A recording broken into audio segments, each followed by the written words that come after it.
Hello, everybody.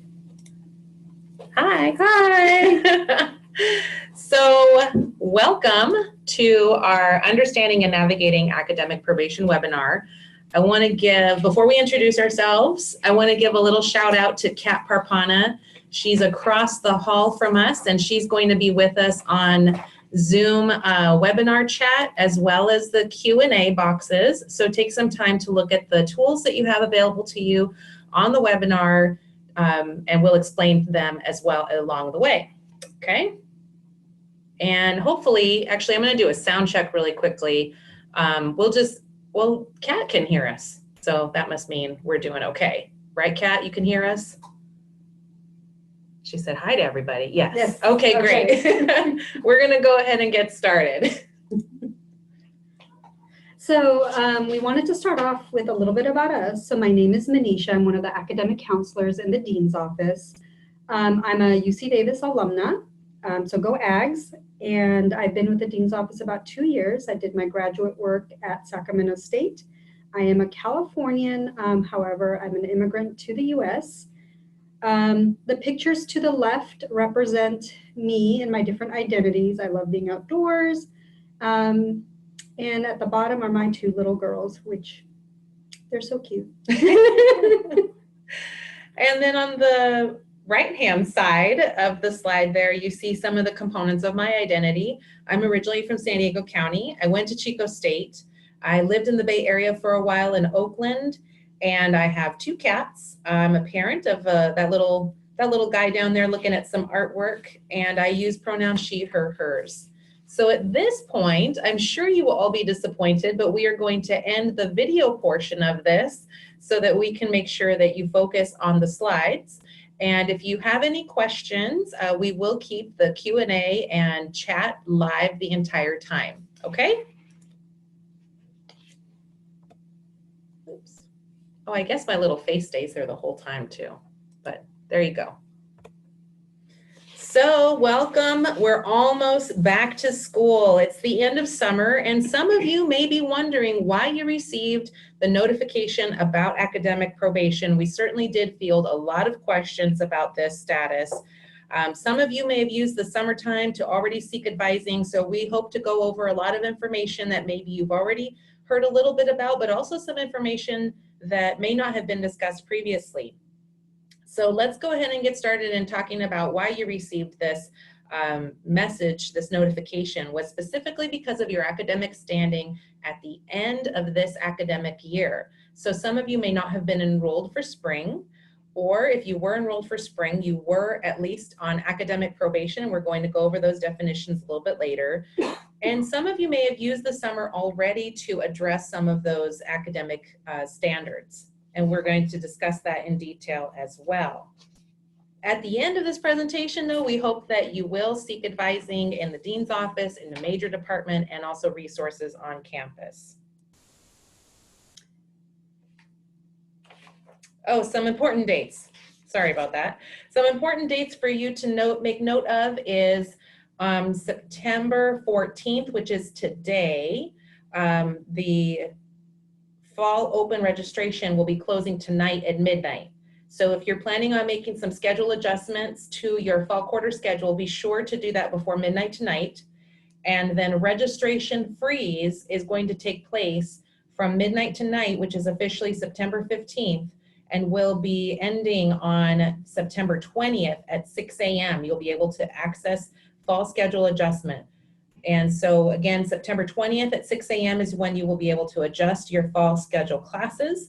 Speak to an advisor if you're considering adding a class after the first week of instruction, because the schedule adjustment period allows you to adjust your schedule all the way through the month of October, which we never recommend. We rarely recommend students do that after the first week of instruction. So please talk to an advisor.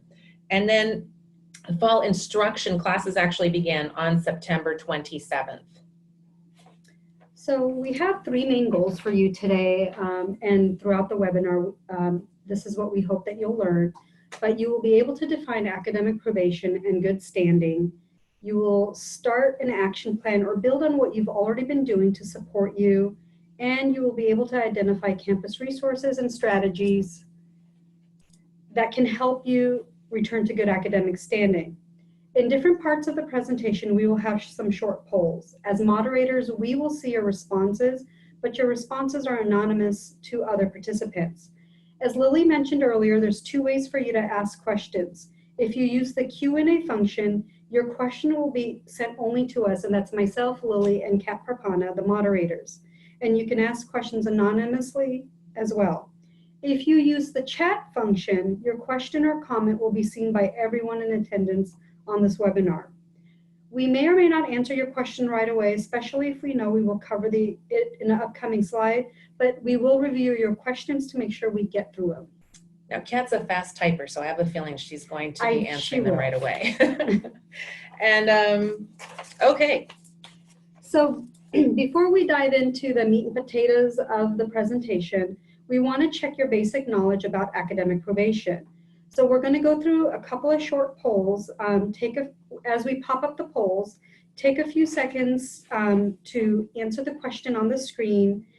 And again, your response will not be shared or attached to your name. So what is qualitative academic probation? A student is on academic probation for qualitative, which is grades performance, when the quarter and or cumulative UC grade point average is A, below 1.5 GPA, B, below 2.0 but above 1.5, and C, below 2.0. So take a few seconds to answer this poll. So I see a lot of responses coming in. Wow, you all are fast. This is impressive. Okay, almost everybody has voted. I'm going to give you just a couple more seconds just in case anybody wants to provide an additional vote. Okay, we're going to go ahead and end the polling here. So the response is actually B, below 2.0 but above 1.5. So 38% of you got that right. Hooray, hooray. And you're not being graded on this. You're not being graded, no. So the next quick question is, what is the requirement for minimum progress? A student is on academic probation for minimum progress, also known as quantitative, which is units requirement, when a student, and then I'll let you go ahead and read the ABC responses. So take the next 10 seconds. Oops, sorry, I got the wrong poll up there. Oh, come on, Lily. Sorry. Okay. Now take a few seconds to respond to this poll. So this one is specific to minimum progress. This is the units required to be completed. Okay, it looks like almost everybody that voted in the last one has voted. So we'll wait just a couple more seconds. Okay, everybody was fast that time. Okay. So the response is A, when a student did not average 13 units in a full-time quarter. So the university requires full-time students to complete 39 units each academic year. This averages about 13 units per full-time quarter, and minimum progress is calculated at the end of spring. So probation is when a student completes 36 to 38 units, and if full-time all year. So what are these numbers? If you attended orientation, some of you maybe were just there this last summer, some of you, it's been a few years since you heard these numbers, but 12, 13, and 15. So these numbers get rattled around a lot of times, and they can be very confusing when it comes to minimum progress. So in terms of what is required, as Manisha said, 13 units during the academic year on average for all full-time quarters is what is required for minimum progress. You need 12 units to be considered full-time by many university offices, including financial aid and the residence hall housing requirements. You need to average 15 units each academic quarter in order to graduate in 4 years' time. So if you were here for 12 full-time quarters, that would be 15 units per quarter, assuming that all of them were towards your 180 unit requirement to graduate, that would be 4 years. So 12, 13, and 15. That's where some of the confusion comes into play. If you did not complete 39 units during fall, winter, spring, if they were all full-time quarters last year, then it is crucial that you come in and talk with the dean's office so that we can make sure you're enrolled in the correct number of units for fall, and we will talk with you about how summer units this summer can play into that calculation. So there are different types of academic probation. This can also cause a lot of questions. Academic probation is probation for a single quarter when your GPA fell below a 2.0 but remained above a 1.5. It could be probation continued when you had 2 consecutive quarters on academic probation, again with the GPA that is noted here. And then thirdly, for the 3rd consecutive quarter, you could be on subject to dismissal status. There's other reasons why you would result in subject to dismissal status, but we're just wanting you to know that 3 consecutive quarters of academic probation would result in subject to dismissal status. So you can toggle off and on of probation, and if that ever happens to you, please come in and talk with us here in the dean's office. It's really important that we address what things might be a challenge for you and what things are here on campus to help support your academic success. Oftentimes it can be just some simple adjustments in your habits for the quarter. If you're planning on ever repeating any D or F grades, please discuss this with your major advisor and dean's office advisor so that we can talk about how this affects your overall progress and minimum progress. So what is minimum progress? Again, it's an average of 13 units per full-time quarter, and full-time quarters are 3 quarters equals 39 units for each academic year, and it's measured at the end of each spring quarter. Workload units do count for minimum progress. See the dean's office to find out what counts for minimum progress and strategies to meet minimum progress, and how using summer school can help you with minimum progress. If you ever feel like you need to project an academic year where you will not be meeting minimum progress, please come and talk to us in the dean's office so that we can discuss options such as part-time status or maybe some other things that may be available to you. So if this summer you'd use the time to meet with your major advisor but have not yet made it into the dean's office to talk about how you are going to address your minimum progress status, we hope that this will encourage you to come in and speak with us sometime during the fall quarter. It doesn't have to be tomorrow, but at least during the fall quarter, and hopefully in the beginning of the fall quarter, we can just touch base with you.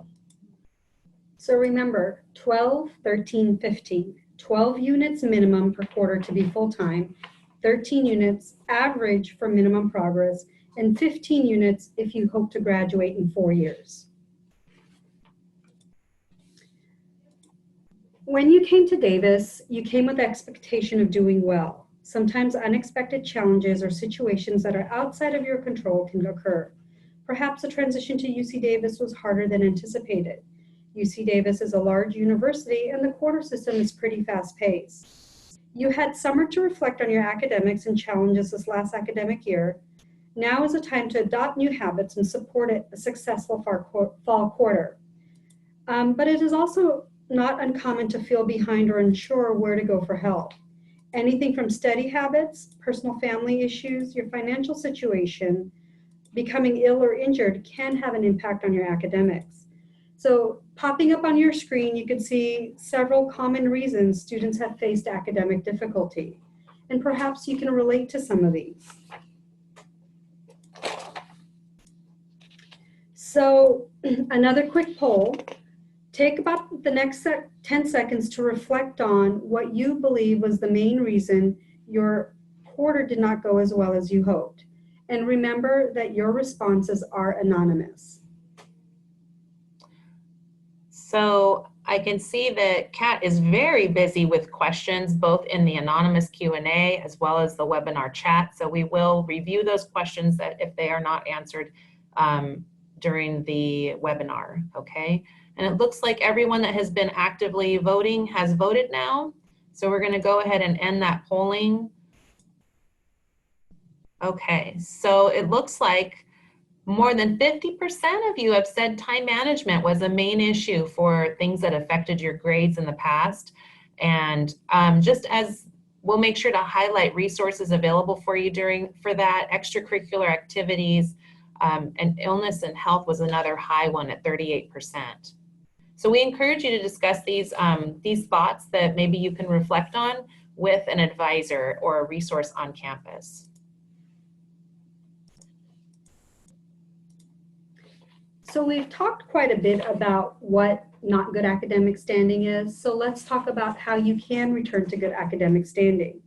To return to good academic standing, you must complete the required number of units for minimum progress and end the quarter with C average grades. You have the ability to help yourself return to good academic standing, and there are a variety of campus resources to support you and help you. Again, it's really important that you seek advising so you know your options, and consider the factors that impacted you and any changes you may need to make, and make a plan of action to help you reach your academic and personal goals. Remember, you're not alone in this, and there are so many resources and advising options to help you. Couple things to keep in mind: while you are not in good academic standing, you cannot change your major, and you cannot change a letter graded class to pass, no pass. If a class you're taking is already pass, no pass, then that's fine. Like PE classes. PE classes, yeah. PE classes are some of my favorites. They're great to make sure that you make time to play, and also a great way to meet new people on campus. So let's talk about some of the campus resources that are available here for you. Hopefully you've made it to the Student Academic Success Center. They have a variety of services available, including study skills, tutoring, success coaching, and success programs, such as the EOP program. And it's really important that those of you that identified time management as one of the areas that you would like to improve on, or things that have affected you over the last year, take a look at the workshops that will soon be announced, if not already announced, through the Student Academic Success Center. There's there's time management workshops available that can help you in analyzing the practices that you already have and developing new practices. Now, the other thing that is available is success coaching. Please look that up on the Student Academic Success Center website. It is one-on-one success coaching to review the strategies you're already using and perhaps develop new strategies to improve your academics. And their website is simply success.ucdavis.edu. The Student Health and Counseling Services Office offers a variety of support. We also have what we refer to as a satellite counselor out here. Annie Hahn is a staff member and therapist from the Student Health and Counseling Services Office, and we share her with the College of Biological Sciences. So there is one such therapist in the College of Letters and Science and the College of Engineering as well. And we are lucky enough to have Annie here, and she holds office hours to meet with students in a short-term therapy model here in our office in 150 Marac Hall. Counseling Services also offers group counseling, peer counseling, and like I mentioned, professional short-term therapy with the therapist there. And these are just some of the additional services provided: medical services, wellness programs, food and nutrition programs.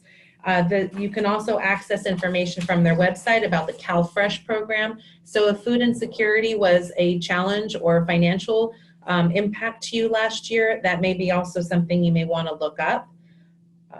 What else can I say? Oh, and then there's some great podcasts for meditation and relaxation on their website.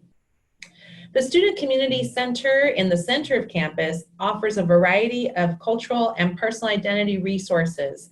All of these offices are amazing resources for students to utilize to help build community and collaboration. If you feel like you personally identify in any of these areas, or you want to learn more about some of these areas, please visit their offices in the Student Community Center. All of these resources also offer regular programming that is for students and oftentimes organized directly by students. As a note, the services for international students and scholars and the Women's Resource and Research Center are located in other areas of campus. So there are many advising resources on campus, and it's really important that you know the difference between all these different areas of advising. Most importantly, when you're experiencing academic difficulty with your grades or units, please see the dean's office to review your strategies to get back into good academic standing. Your major advisor was also an integral part this summer in contacting students and meeting with students. There's peer advisors available in many campus offices, including the dean's office and your major. If you're thinking about changing your major, you can certainly start, and we encourage you to start talking with your intended major advising, but continuing to have that contact with your affiliated dean's office, which is us.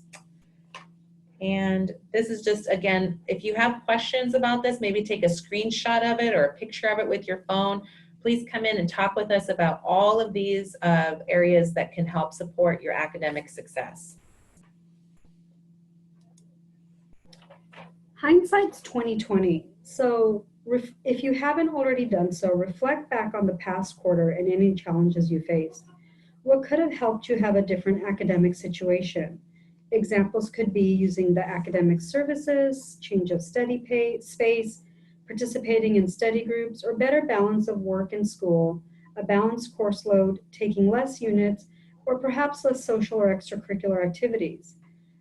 As we've said multiple times, it's really important to seek advising and review the available resources with an advisor. The Student Health and Counseling Center can help with the self-reflection part. If you're not back in the area yet, we may be able to help you get connected to counseling resources so that you have something set up within a few weeks of returning to Davis. I like that. That's a good way to kind of get things started. Yeah, because it can get really busy when school starts, so having something ready to go, it's coming.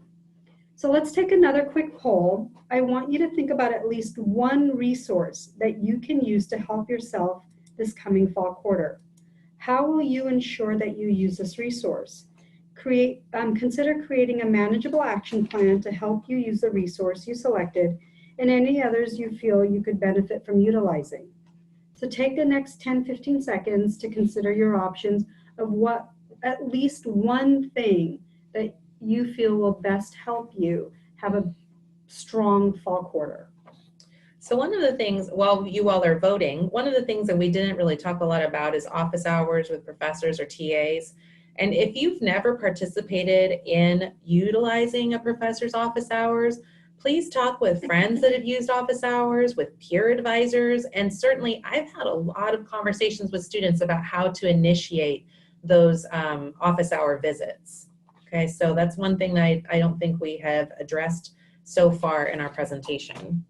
And something to keep in mind, we are a world-class university, and while the professors here do research, they are here to teach. That's their primary role. They're here to teach you, and part of that includes meeting with you one-on-one. So again, the benefit of office hours. Frequently, I've talked to professors, and they are sometimes lonely in their offices hoping students will show up. Maybe you have a question prepared, maybe you don't. But go meet your professor, because at some point you will want a letter of recommendation, or you may want to know more about what the professor teaches. And I think sometimes students in academic difficulty are worried about meeting with a professor when they're not doing so great. But imagine that once you do get that support from your professor or from an advisor or from your intended major, the amount of sort of building your reputation with them that's going to demonstrate. So that can be very impactful in a future letter of recommendation. So let's go ahead and share the results. So it looks like the big winner is balance with work, social life, or family commitments. So we had 34% of students saying that out of everybody that's attending. So yeah, balance is definitely important, and that kind of coincides with the time management that we just talked about as well. Oh, click. So academic probation, this is your wake-up call. Think about framing your situation positively and not staying in the past. What's done is done. You now have a better understanding of how you came to be on academic probation, the challenges you faced, and what you could have done differently. Again, this is your opportunity to help yourself return to good academic standing and be the successful student you know you are. You have a partnership in advising and community resources to help you. Remember, you got into Davis and you are always a Davis student. So let's work together to help you reach that one goal you came here for. So you've had time to think about what happened in spring quarter and maybe before spring quarter and what challenges you may have faced. It's now time to think about moving forward. Create an action plan. What community partners or advisors or faculty or maybe even friends and family can support you with this plan? Although it may be uncomfortable to discuss your personal and academic challenges, remember that we are your partners here and we want to help you succeed. If you have been trying to resolve this on your own, now is the time to seek support. Allow us to connect you with resources and advising. And sometimes it could even be just a pat on the back to remind you that you're on the right track. We hear lots of things from students as to why they never came in for advising.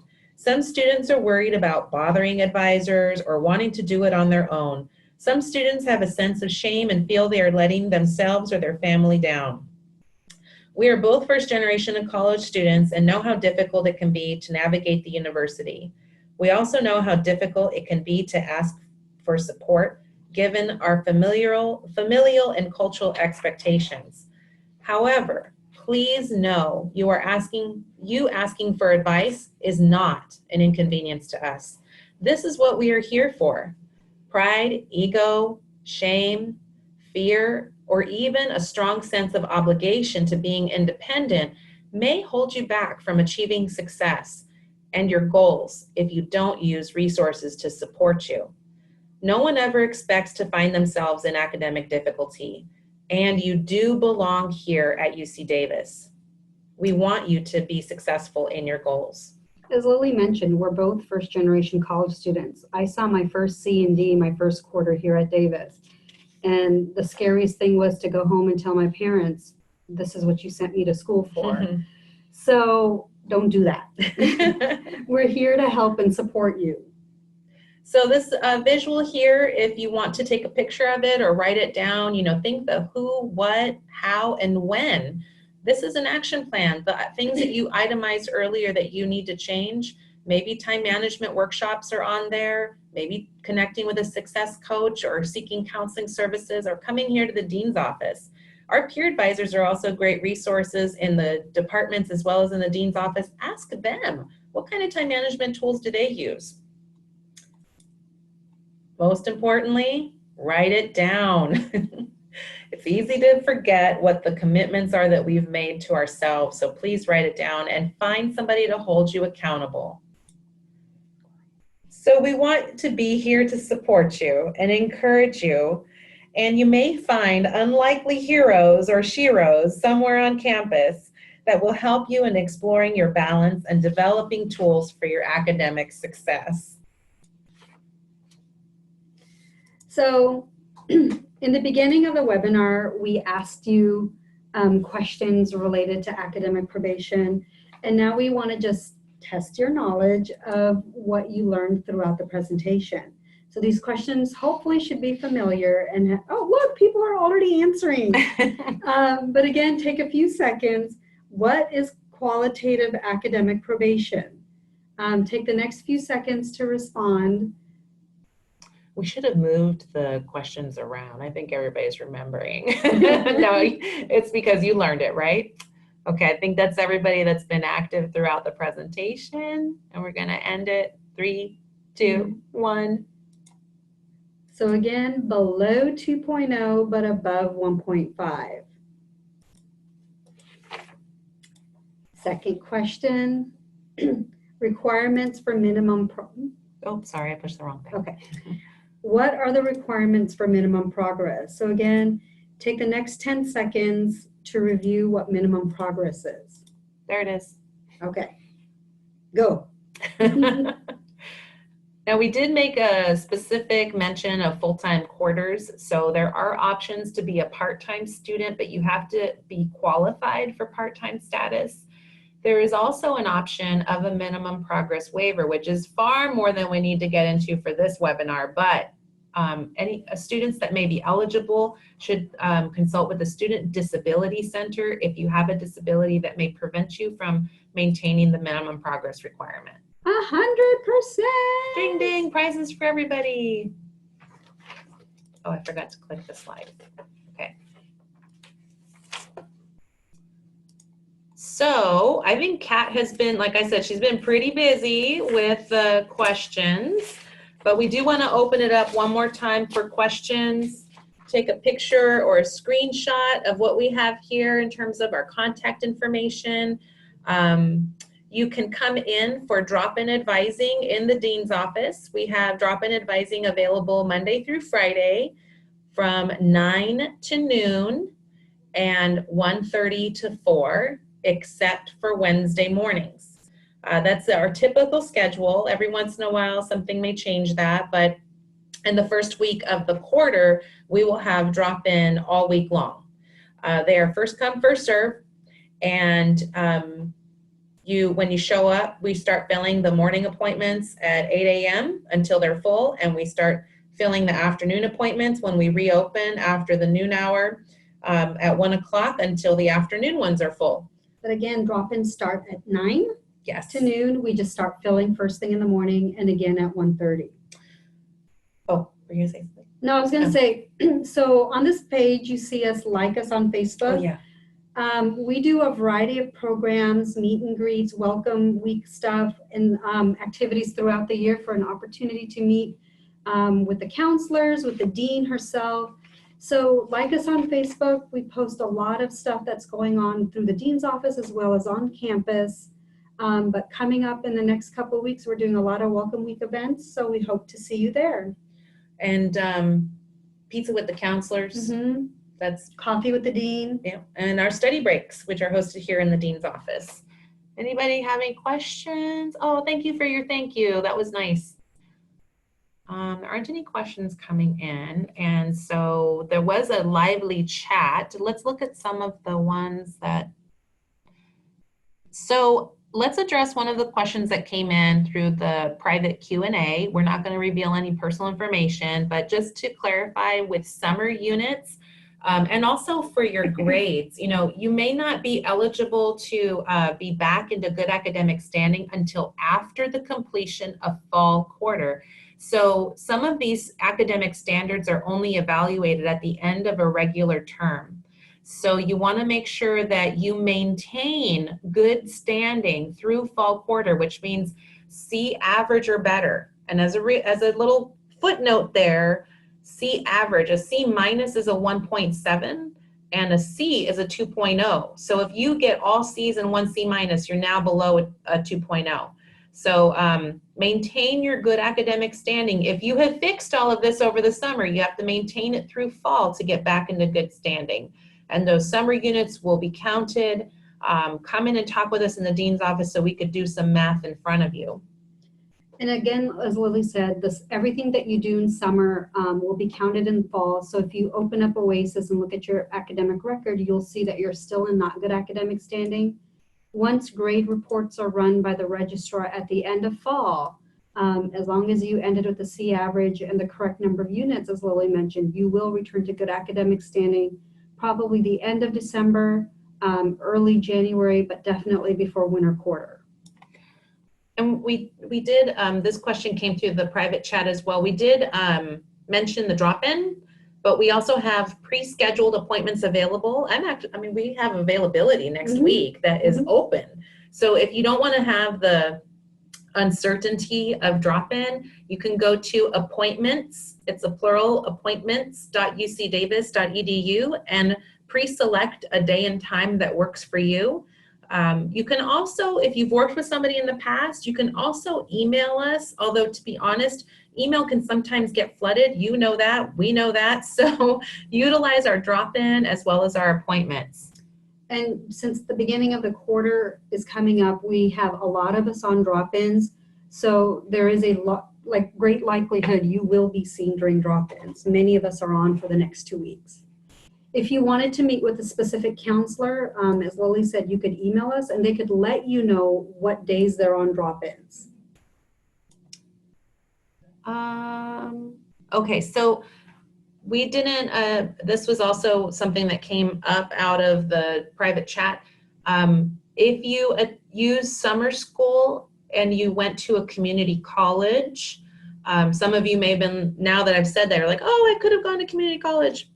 Well, come in and talk to us. But if you did attend elsewhere, not at UC Davis during the summertime, please make sure that we get your official transcripts to the dean's office before the end of fall quarter. And of course, as soon as possible is always best.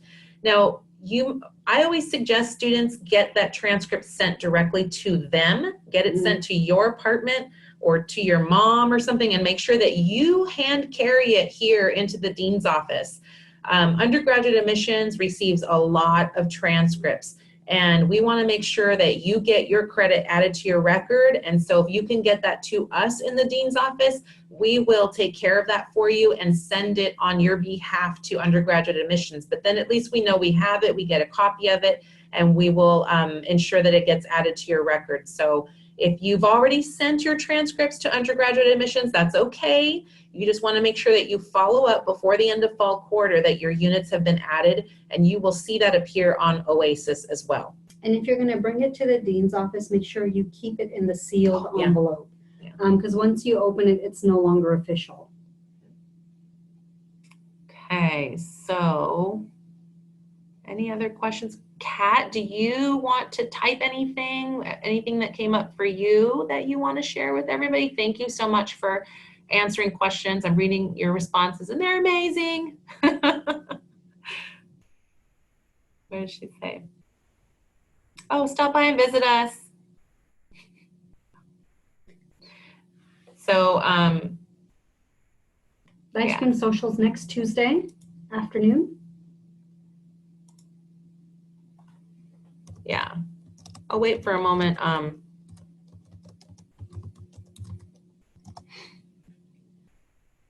To see if anybody else has any questions. So, all right. So it looks like our questions are dying down. Manisha and I will hang out here for a little, couple more minutes. I don't see anything else coming in.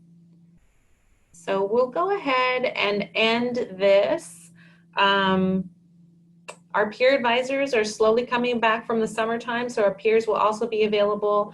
They are awesome at providing general student life advising, referrals to campus resources, as well as going over general education requirements and helping you navigate where to get started with things on campus. So please utilize our peer advisors. They're also on drop-in throughout the day while we are on drop-in as well.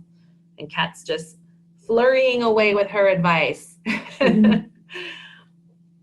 All right, everybody. So we hope to see you in the dean's office sometime. If not, pizza with the counselors, study break, like us on Facebook, and that's where you'll be able to find out all of our different events that are happening. I forgot to give Kat a byline here, but again, shout out to Kat Parpana for helping us out with her fast, furious fingers, doing the typing for us. So thank you for joining us, and we'll send out a post survey in about a week. Oh, we forgot. We were gonna say bye because we wanted to make sure that you remembered our faces. So, but thanks for joining us, everybody, and I hope this was useful for you. On that survey that's coming out, I will also be asking you for any feedback on potential future topics that you would like to have as in a webinar format, okay? So have a great rest of your week. If you just finished up summer school, congratulations, and we will see you in about a week and a half when school gets started. Okay? Or you can come and see us sooner. Oh yeah. All right, bye everybody. Bye.